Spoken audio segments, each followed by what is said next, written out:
Comment ils vont? Max, super Max. Ça vous avait manqué? Non. C'est bien ce que je me disais. Bon, bah ça faisait longtemps qu'on n'avait pas vu une course aussi folle à Imola. Ferrari qui revient d'entre les morts littéralement, Piastri beaucoup trop tendre, et le monstre hollandais qui revient. Il y a aussi eu ça, et surtout, on a un championnat les gars. Une bataille à 3 qui se dessine, ça fait plaisir. On va voir ça dans cette vidéo. Ce week-end, c'était le Grand Prix d'Émilie-Romagne, et c'est Max Verstappen qui s'est imposé devant Lando Norris et Oscar Piastri. Allez, on en parle. On fait le max pour vous sortir les débriefs le plus vite possible en faisant le meilleur boulot, les gars. Pour vous donner un exemple, j'ai quitté Bologne à 4h du mat lundi matin et j'ai écrit ce débrief dans 3 moyens de transport différents. Alors pour nous envoyer de la force à ma team et à moi, abonne-toi, laisse-moi ton plus grand pouce levé et profite de la vidéo.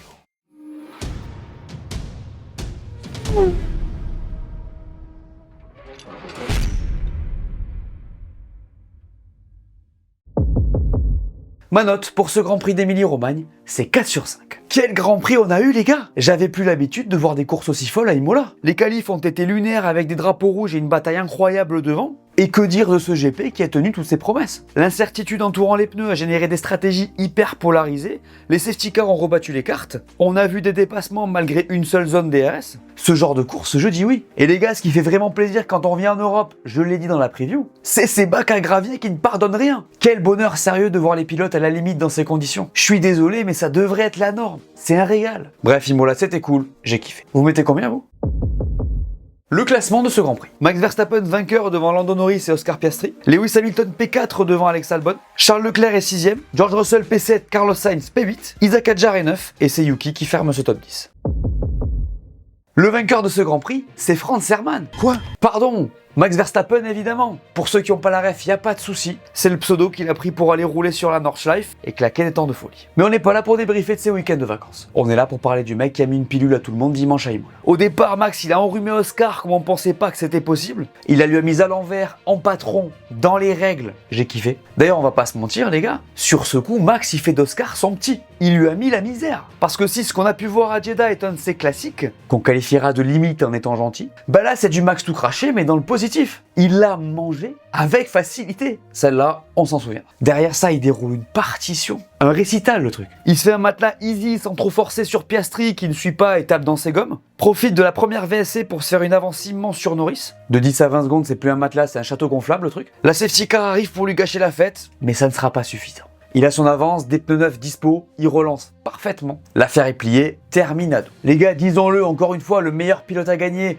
Max ayant tiré le maximum de sa voiture. Mais cette fois, il y a un truc différent. Et oui, cette victoire, elle a rien à voir avec ses autres succès de cette saison. Alors déjà, l'équipe a tenu le coup avec une strat parfaite et des arrêts aux petits oignons. Mais les gars, surtout, à Imola, il y avait de la dégradation et des virages à moyenne vitesse. Deux secteurs dans lesquels la McLaren excelle. Elle a été plus performante que les voitures orange. Sur les pneus, les deux voitures étaient au même niveau et c'est une énorme surprise. Les gars, ce que je vous dis là est hyper important. On en avait parlé dans la preview, Red Bull a amené des upgrades valant 2 dixièmes au tour. Bah là, le ressenti, c'est qu'on est en plein dedans. On l'a vu direct, cette voiture est mieux en ce qui concerne l'équilibre. C'était criant dans les virages très techniques de ce circuit. Les gars, en début de Grand Prix, Piastri, qui est certes dans l'air sale de Max, il n'était pas capable de suivre à tel point qu'on l'a stoppé. Alors on va en parler, on anticipe un arrêt de Max et on tente un undercut aussi. Un beau raté de McLaren, rendez-vous dans les flops pour en parler. Mais la perte de cette voiture à Imola, elle était folle. Il va falloir suivre cette équipe de près les gars, parce que Barcelone arrive et à tout moment, ils deviennent l'équipe à battre à nouveau si McLaren gère mal son truc. On en reparle quand ce sera le moment. Bref, c'était la 4e victoire consécutive de Max à Imola,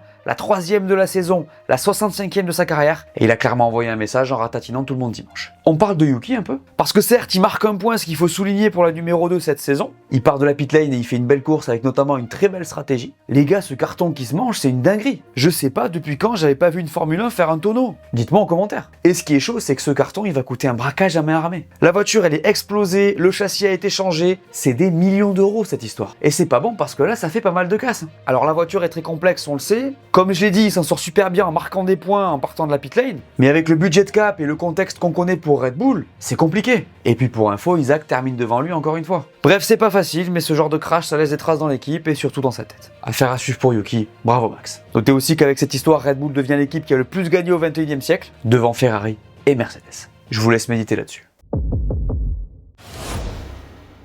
Le premier top de ce débrief, c'est Ferrari. Ça partait de loin, hein? Eh ben oui, mais c'est un top. Je vais pas vous mentir, quand j'ai vu ça samedi, j'étais comme lui là. En vrai, le 11 et 12 sur la grille, j'étais sur place, je peux vous dire qu'il a fait mal. À Imola samedi, c'était la soupe à la grimace et c'est peu de le dire. Pas qu'à Imola d'ailleurs, puisque les mêmes ça y a été. Il y a eu de ça, de ça, de ça. Il est bien celui-ci. C'est dur, mais c'est rigolo. En vrai, il se qualifie derrière les Aston, derrière les Williams, derrière Isaac. Non. Désolé pour les tifosi. Bon, du coup, 11 et 12 sur la grille, 4 et 6 à l'arrivée. On respire. Les gars, en course, Ferrari était la deuxième force du plateau. C'est incroyable d'être en train de vous dire ça aujourd'hui. Le rythme de cette voiture était stratosphérique par rapport à ce qu'on imaginait qu'on verrait samedi. Je vous l'avais dit, Ferrari a amené des évolutions à Imola et il semblerait que ça n'ait pas trop mal marché. Leur énorme souci, je le répète, c'est qu'ils ont une voiture du dimanche et qu'ils prennent vraiment trop cher le samedi. Parce que si vous vous rappelez, l'an dernier, c'était pareil. Sauf qu'en deuxième partie de saison, ils se qualifiaient plus haut et faisaient la différence en course. En soi, quand on voit ce qu'ils ont été capables de faire à Imola, on peut imaginer que s'ils gagnent ne serait-ce que quelques dixièmes, ça sera déjà mieux engagé. Et puis les pilotes, les gars. On a enfin retrouvé un Hamilton brillant. Lewis, il avait tout pour aller chercher le podium en fin de GP, il ne lui manquait que quelques tours. Ça aurait été comme une victoire. Mais bon, vous savez ce qu'on fait avec Desi. Avec Desi, l'Alpine numéro 2 ne serait pas une voiture payante. Excusez-moi, on repart sur Lewis. Un dimanche de grande qualité pour lui. Il prend un super départ, prend soin de ses gommes comme il le faut pour les amener là où il faut, profite de la VLC pour capitaliser et passer tout le monde. Il profite de la petite poussette de Charles sur Albon. Ça fait top 4 et meilleur résultat de la saison. Côté Charles, c'est aussi un super dimanche, même si c'est un peu compliqué pour lui, puisque ça n'a vraiment pas été dans son sens pour le coup. Il s'arrête très tôt pour undercut Russell très vite, mais derrière tous les timings sont mauvais pour lui et ça l'amène à cette P6 qu'il obtient en laissant passer Alex Albon avant la fin de la course. Vous avez capté, il lui laisse pas beaucoup de place, ce qui l'envoie dans le bac à gravier et lui fait perdre de position. Bref, Ferrari c'est pas mal au vu de ce qu'on pensait que ça serait. Williams c'est un nouveau top, messieurs dames, parce que Williams a joué le podium. Vous avez bien entendu, avec quelques tours de plus et sans le petit événement avec Charles, on va appeler ça comme ça, Alex Albon avait de quoi aller chercher Piastri. C'est une folie. Les deux voitures en Q3, les deux pilotes dans les points, Williams ça rigole plus du tout. Les gars, Albon a signé sa 3e P5 de la saison, je sais plus quoi vous dire. Là, son premier relais, il est juste magnifique. Faut quand même se dire qu'il y a que des pilotes des top teams qui ont pu étendre comme ça en médium. Il y a eux et il y a lui. C'est fou de se dire ça quand on sait d'où ils viennent. Les gars, Albon étaient déçus de finir P5. Vous vous rendez compte du bond en avant qu'ils ont fait? Carlos l'a dit et je pense pas qu'ils s'avancent tant que ça. Ils ont la voiture pour battre Ferrari et Mercedes. D'ailleurs, en soi, ils le font. En qualif, il y a Antonelli derrière eux et en course, il y a une Ferrari et les deux Merco. Quand on voit les choses comme ça, c'est complètement fou. Sainz y finit 8 avec une stratégie ratée. Enfin, un peu ratée. Alors, il n'arrive pas encore à optimiser autant que son coéquipier. Il a plus de mal à maximiser et manque de chance. Mais le constat est là. Sur sa voiture, c'est l'exécution qui pêche, mais rien qui ne peut pas se régler. J'ai hâte de voir la suite de leur saison, je vais pas vous mentir. Prochain épisode à Monaco. Aston Martin est dans les tops d'un débrief, c'est incroyable, non? Je sais que c'est un avis clivant, ne vous inquiétez pas, je vais vous expliquer. Vous le savez, Aston Martin se fait rouler dessus depuis le début de saison. Il roule dans un tracteur vert qui ne marque des points qu'avec Stroll, c'est vous dire le délire. On sait qu'ils sont concentrés sur 2026 et que cette année sert de transition avec Adrian Newey et de processus de calibrage de leurs nouvelles infrastructures. Là-dessus, rien de nouveau. Mais à Imola, en qualif, on a ça. Les deux voitures dans le top 10, Alonso P5, Stroll P8. Comme ça, out of nowhere comme on dit en anglais. Et qu'est-ce qu'elles avaient de nouveau ces voitures à Imola? Un gros package d'évolution qui est le premier à sortir de leur nouvelle soufflerie. Eh oui, les gars, quand j'ai vu les temps, j'ai complètement craqué. Le pire, c'est qu'ils font leur temps en médium, les mecs. Et c'est les seuls. Je vous jure, sur ce move-là, j'étais un peu comme lui, là. Attends-toi.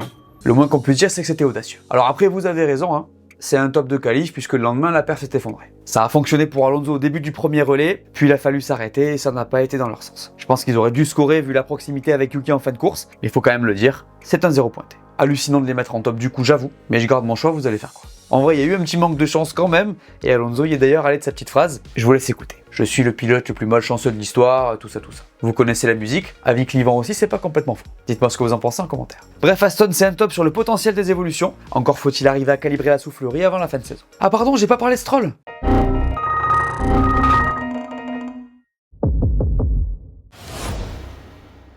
Le premier flop aujourd'hui, c'est Mercedes. Parce que ça a été un week-end hyper compliqué pour eux. Une seule voiture en Q3, une seule voiture dans les points, un abandon sur problème mécanique, ça pique. Alors Russell fait un peu de magie en mettant la voiture P3 sur la grille, on peut souligner ça, mais pour le reste c'est assez inquiétant. En course, en comparaison avec ses rivales, la voiture elle était nulle part. Et quand j'écoute Russell, les gars, je suis pas rassuré pour la suite. Écoutez, quand il fait chaud on est lent, quand il fait froid on est rapide. Ça vous rappelle quelque chose? Cette satanée surchauffe des pneus, encore et toujours. Le même problème que l'an dernier, je vous en parle depuis longtemps maintenant. Cette voiture, elle a très bien roulé depuis le début de saison, mais elle n'a que rarement fait l'expérience de température élevée. Et vu ce qui arrive avec l'été là, s'ils réagissent pas, c'est pas gagné. D'ailleurs, Russell a demandé à son équipe de réagir. Il a raison parce que cette P2 au championnat, elle est pas acquise. En vrai, ce qu'on a vu de Ferrari peut quand même les inquiéter sur les courses où il y aura de la chaleur. D'ailleurs, dans ces conditions, ils sont littéralement opposés à la Scuderia puisqu'eux ont une voiture du samedi. Embêtant quand tu sais que c'est le dimanche qu'on score. Côté Antonelli, c'est un week-end très compliqué pour sa première course à domicile. Il sort en Q2 devant son public et abandonne sur un problème d'accélérateur alors qu'il était dans les points. Vous vous demandez peut-être pourquoi il a été en retrait tout le week-end? Il a été perturbé par la pression médiatique qu'il a subie pour sa course à domicile. Ce qui est tout à fait compréhensible d'ailleurs, on en avait parlé en début de saison. Je pense pas qu'il y ait grand monde qui puisse se rendre compte de l'ampleur du truc. Ça aura probablement été un apprentissage pour lui. Bref, Merco c'est un flop. Le deuxième flop de ce débrief, c'est McLaren. Et je sais, vous allez me dire, mais ils font 2 et 3, comment ça dans les flops, nanani, nanana. On la connaît la musique. Vous avez raison, c'est un petit flop. Après, je suis obligé. J'ai pas le choix parce que ça cloche de partout à un moment donné, les gars. Je vous fais la liste. La voiture a été très bien, mais moins que la Red Bull dans des domaines où elle excelle, c'est-à-dire la dégradation et les virages à moyenne vitesse. La stratégie n'a pas été optimale, on en reparle de suite. Les pit stops ont été cata, on va dire les choses comme elles sont. On fait 2 mauvais arrêts sur Piastri, 4 secondes 4 sur le deuxième de Norris. Cimer, les gars. Et les pilotes aussi ont leur part de responsabilité. Oscar, il est beaucoup trop tendre au premier virage sur Max. Et Norris, c'est les qualifs qui pêchent encore une fois. Donc tout le monde chez eux a sa part de responsabilité. Entrons dans le détail. Piastri, pour commencer, qui a fait son plus mauvais dimanche de l'année après Melbourne. Oscar, au départ, il a cru qu'il avait Bottas à côté de lui ou quoi? Désolé pour la balle perdue, mais c'est Max Verstappen, les gars. Tu sais très bien qu'il va y aller. Oscar, il freine super tôt et il se fait manger comme un débutant. Et je dis pas que c'est facile, attention. Je suis juste étonné par cette manœuvre étant donné de ce qu'on a vu à Jeddah et à Miami. Après, il faut le dire aussi, votre pote, il a manqué de rythme sur tous les relais. Sur le premier, je peux pas imaginer qu'on le pique pas aussi à cause de ça. Il était quand même moins bien que Verstappen et Norris en termes de rythme. Et ensuite, il se fait avoir par les interruptions, ce qui le place en position délicate au moment de la dernière relance. Il avait des pneus très usés, donc il était aux abois, vous avez capté.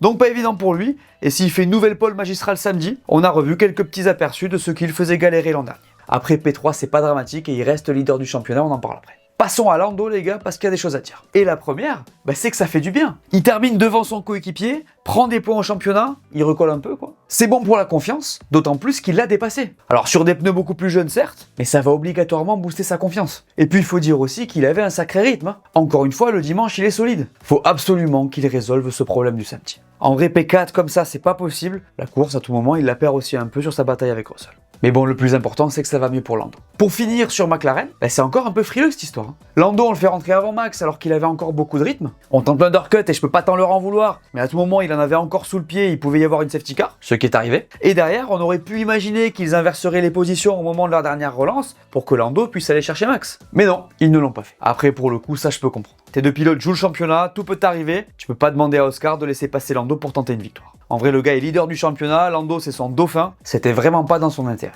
Perso, je comprends, je sais qu'il y en a plein qui seront pas d'accord avec moi. Vous me direz en commentaire. Bref, pour McLaren, c'est un bon week-end niveau comptable, mais dans l'exécution, c'est vraiment pas stylé. Et si on parlait d'Alpine un peu? C'est un flop, messieurs dames, vous ne serez pas étonnés. En vrai, c'est un week-end hyper décevant. Alors il y a cette Q3 pour Pierre, on va le noter, mais en vrai, il y avait beaucoup mieux à faire. Son départ est ok, mais il se bat avec Leclerc et fait une petite faute, ce qui lui fait perdre des places, et ruine un peu sa course, même si en soi, ils arrivent à profiter de la VSC. Après, c'est la safety car qui le met dedans, puisque les mecs devant lui bénéficient d'un arrêt gratuit. Donc pour Pierre, c'était pas évident. Et on en parle de Colapinto? Alors je précise, j'ai rien contre lui, mais c'est peut-être le pire début qu'il pouvait faire pour Alpine. Alors il est ok en course en soi, on va être indulgent, c'est son premier GP de l'année, mais le crash du samedi, les gars, c'est pas possible. Cartonner la voiture comme ça sur ta première qualif, pour la confiance, c'est terrible. Ah ça, je peux vous le dire, ça a pas dû plaire à Flavio. Ça a dû gueuler dans le moteur. Ce qui est sûr, c'est que c'est pas le meilleur truc pour aller vers Monaco derrière. Bref, Alpine, ça fait 0 points. Gros flop aussi, messieurs, dames. As, un week-end à oublier pour eux, ça a été complètement à l'envers. Berman était le seul à finir P17, Ocon abandonne sur problème mécanique alors qu'il s'était qualifié P18, c'est très chaud pour une équipe qui devait jouer la P5 au championnat. Et côté Berman en soi, ça partait pas si mal. Il tentait un stop, il était en bonne position pour le faire, et puis ça a vrillé. On a raté son arrêt sous VSC, il avait un rythme assez intéressant qui était dans celui de ceux qui ont marqué des points, mais ça n'a pas fonctionné. Je reviens un peu sur Ocon, pour lui c'est un week-end très compliqué aussi, puisqu'il se met P18 sur la grille en qualif, et il abandonne sur un problème de consommation d'air en début de GP. Je peux vous dire que chez As, ça a tiré la tronche en fin de journée. Après Miami, je vous avais demandé si vous pensiez que Ferrari pouvait se relever cette saison, et vous avez répondu. Toi Xavier, tu nous dis, je pense pas que Ferrari devrait abandonner cette saison. Comme dit dans la vidéo, il reste encore beaucoup de GP et de points à les prendre. Les upgrades sont adoptés tous les GP, et n'oublions pas la règle des flexi-wing qui fera peut-être changer les choses. Certes, les chances paraissent maigres maintenant, mais ils peuvent quand même se battre pour le haut du tableau constructeur, ce qui a son importance niveau sportif, mental et surtout finance. Je suis d'accord avec toi et je le dis depuis un moment. C'est encore trop tôt et on a vu que cette voiture avait des qualités le dimanche. Maintenant, il faut vraiment qu'il progresse le samedi. Il en pense quoi, Tagezox? Ferrari est obligé de se concentrer sur 2026 directement. Je pense que c'est une saison oubliée au vu de l'écart avec McLaren et même Mercedes. 2026 est un meilleur investissement pour le long terme, même si ça serait une honte qu'ils finissent derrière Williams. Encore une fois trop tôt, même si je suis d'accord avec toi en ce qui concerne le championnat. On peut envisager des victoires, mais pour le titre, ça pourrait être short. Tout ça m'amène donc à la question du jour. Et messieurs, dames, je vous rappelle qu'à la fin de l'année, je ferai un tirage au sort parmi les commentaires sélectionnés pour un gros cadeau. Donc ceux qui passeront à l'écran auront une chance sur 50 de gagner. À vos claviers. La question du jour est donc la suivante. Selon vous, Max Verstappen seul est-il plus fort que McLaren? Comme d'habitude, je sélectionne 2 commentaires et on en parle au prochain débrief. Jetons un œil au championnat. Chez les pilotes, Oscar Piastri est toujours leader avec 13 points d'avance sur Lando Norris et 22 sur Max Verstappen qui revient à moins d'une victoire. Les deux Ferrari sont 5 et 6 et Alex Albon est P8 avec 40 points. Côté constructeur, McLaren a 132 points d'avance sur Mercedes, Ferrari revient à 17 points de Red Bull et Williams conforte sa P5 au classement. La suite les gars, c'est ce week-end et c'est à Monaco. On se retrouve sur le mythique circuit du Rocher pour une course très spéciale comme d'habitude. Il y a des nouveautés dans les règles pour qu'on ne se retrouve pas avec une purge, la bataille pour le championnat continue, ça devrait être intéressant. Les gars, chaque semaine je vous recommande une de mes vidéos que vous allez kiffer. Et aujourd'hui je vous propose ce contenu dans lequel je vous raconte le jour où Lewis Hamilton a gagné une course sur 3. Vous m'en direz des nouvelles. On se voit pour la preview ? Voilà, merci à tous de m'avoir écouté, j'espère que cette vidéo vous a plu, laissez-moi un pouce bleu et dites-moi en commentaire ce que vous avez pensé de ce Grand Prix. N'oubliez pas la question du jour et d'aller voir mes dernières vidéos que vous n'aurez pas vues. Dites-moi tout et on s'abonne. Allez, ciao!